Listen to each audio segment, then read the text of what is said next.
नमस्कार ईट मी ब्लॉगच्या चॅनलमध्ये तुमचं स्वागत आहे। आज आपण बनवली आहे बटाट्याची साधी सोपी भाजी। चला मग जाणून घेऊया रेसिपी। 3 उकडलेले बटाटे घेतले, 3 मिरच्या, 1 कांदा आणि टमाटा घेतला। हे सर्व बारीक चिरून घेतलंय। सोबतच थोडंसं कढीपत्ता आणि अद्रक घेतलं बारीक चिरून। तेल तापल्यानंतर ह्याच्यामध्ये आपण जिरा आणि मोहरी टाकून घेऊया। जिरा मोहरी तडतडल्यानंतर ह्याच्यामध्ये कढीपत्ता, अद्रक आणि बारीक चिरलेला कांदा हे आपण घालून घेऊया। कांदा थोडासा बारीक व्हायला आला, ब्राउनिश झाला की ह्याच्यामध्ये मिरची जी बारीक चिरून घेतली होती ती टाकून घेतली आहे।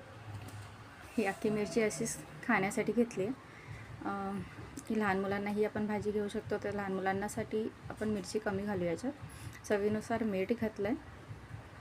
आता ह्यात आपण एक टमाटा घालून घेऊया। टमाटे यासाठी घातलं की थोडं भाजीला टेस्ट छान येते। जशी आपण मसाला डोसासोबत भाजी बनवतो पिवळी तशीच बनवली, फक्त त्याच्यात टमाटा भाजी टाकून घेतला आहे। चवीनुसार मसाले घेऊया सर्व टाकून। घरगुती मसाले, धने पावडर, हळद, गरम मसाला आणि मिरची पावडर टाकून घेतली। आता थोडा मसाला आहे तेलामध्ये परतून घेऊया। मसाला छान परतल्यानंतर याच्यामध्ये आपण जे बटाटे जे बारीक चिरून घेतले होते उकडलेले ते घालून घेऊया। खूप सोपी आणि झटपट होते। इथे सगळेच घरी करत असेल। तुम्ही कशा पद्धतीने बटाट्याची पिवळी भाजी करता किंवा अशा पद्धतीने काही वेगळी भाजी तुम्ही केली आहे का, कमेंटमध्ये नक्की सांगा।